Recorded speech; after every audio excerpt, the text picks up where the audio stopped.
In many executive coaching engagements, the use of a 360 is quite commonplace. I use 360s in almost every executive coaching engagement that I lead.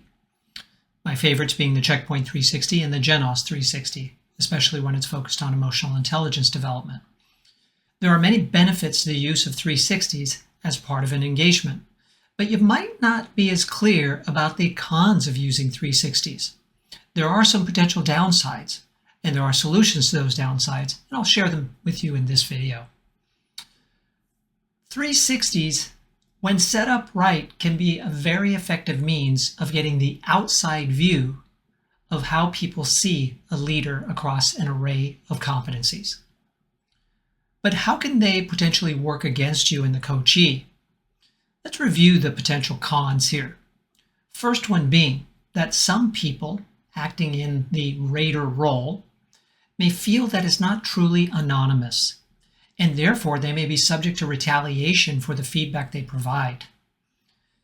I have heard from one person in the recent past that they felt that they were retaliated against for the feedback they provided, which was quite candid in an executive coaching engagement. That is an understood drawback, but is it real? Here are two ways to mitigate that. One is have enough raters in each category so that the anonymity is all but assured. Two, let people know that providing comments in writing is not obligatory. If they are concerned that those comments may be traced back to them based on the example shared or their writing style, then they should just forego the comments section and stick to the ratings. By taking these two steps, chances are good that their anonymity will be preserved. You should also let the manager of the person being rated know that their feedback and their comments will not be anonymous. They will be attributed to them as the manager, even if they're one of two managers. The 360s I use can have more than one person in what's called the boss role, but even if there are two, their ratings and comments will not be anonymized. They will be attributed to them. So keep this in mind. Another potential con is the idea that we cannot edit the 360 nor the comments. And this is true, I believe, for all 360s. It would kind of fly in the face of the use of the tool as a credible modality to be able to edit the ratings and the comments. So everything is going to be presented as is to the coachee. How is this a downside? Well, sometimes the comments can be bordering on destructive, too hurtful, too destructive, too harsh. So how do you mitigate that? Well, when you set up the raters, instruct them that they should be both candid and caring in the feedback that they provide. When they consider both of these at once when providing feedback, generally they tone down the level of intensity, and it's feedback that your coachee can process and grow from. So be clear with raters how to participate in a productive way to mitigate that potential downside. Another potential downside is too few raters.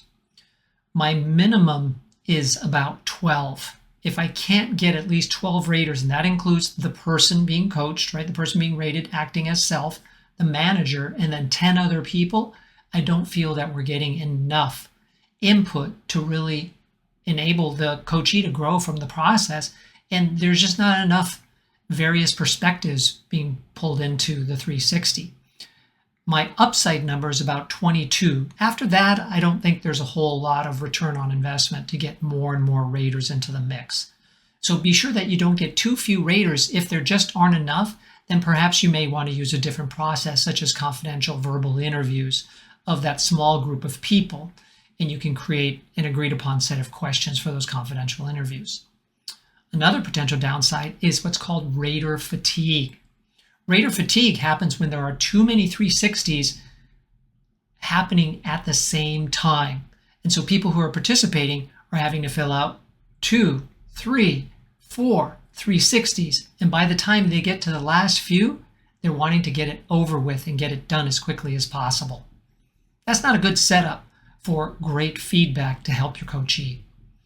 So the answer here is to stagger out the use of the 360s so that rater fatigue does not happen.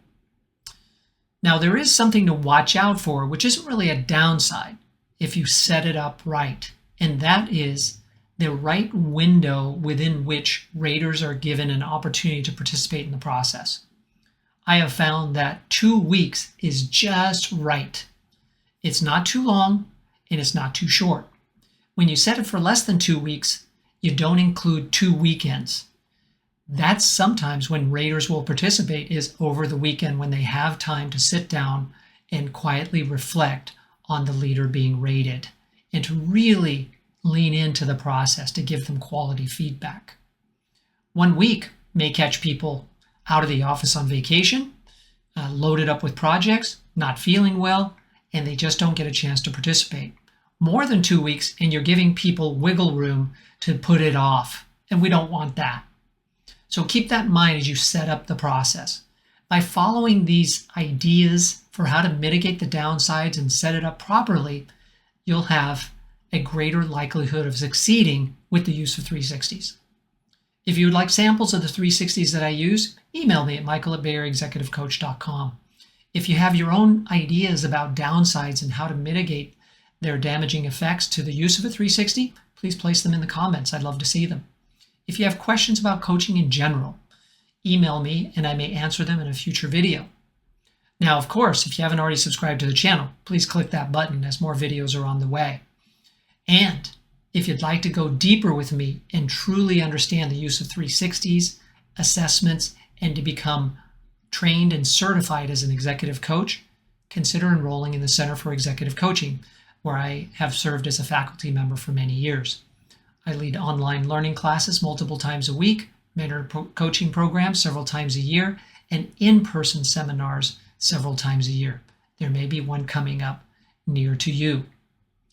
Learn more by visiting my blog site at BAECexecutivecoachtraining.com. You can also tap into resources there to help you succeed as a coach, schedule time with me, and fill out the contact form to send me your questions. And lastly, if you're not following me on LinkedIn, please go and look for Bay Area Executive Coach to follow our company page where we share posts weekly for coaches. And you're also welcome to connect with me as Michael Neuendorff. Thank you very much.